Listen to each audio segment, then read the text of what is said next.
TLDR, Ready Player 2 is unable to recreate the same magic as its predecessor.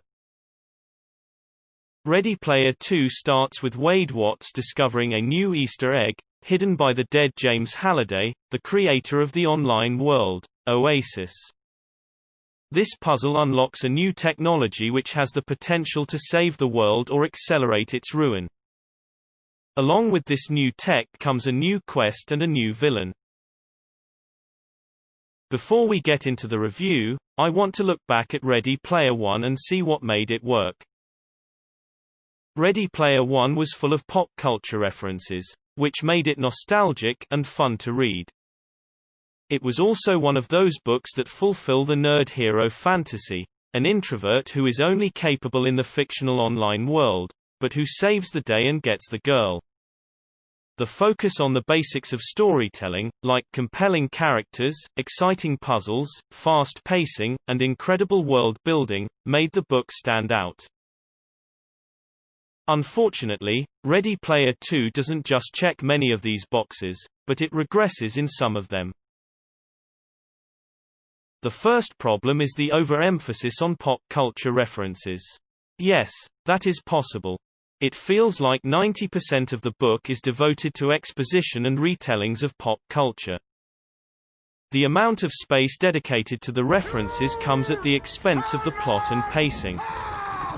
I like Prince, Lord of the Rings, and so many other icons out there, but I don't want to spend the entire book reading about them.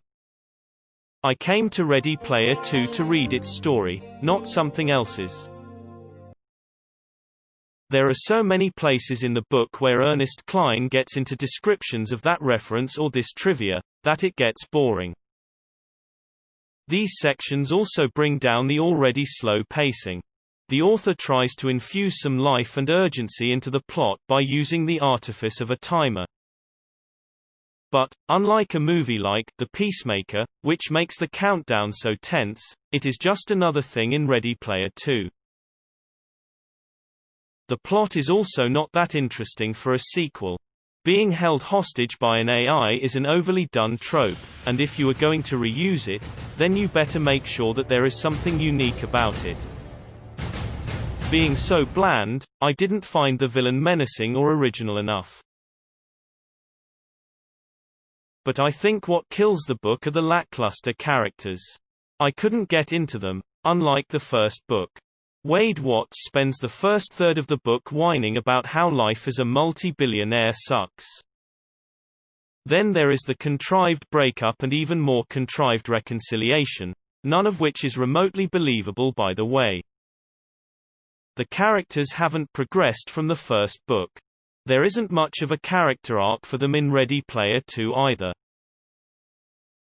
This book could have been better if Ernest Cline had either stuck faithfully to the formula of the first one, or willing to experiment more with its structure. For example, the low five could have been the actual people on the field with Wade and team acting as support. But the author chooses to make Wade perform all the courier quests again.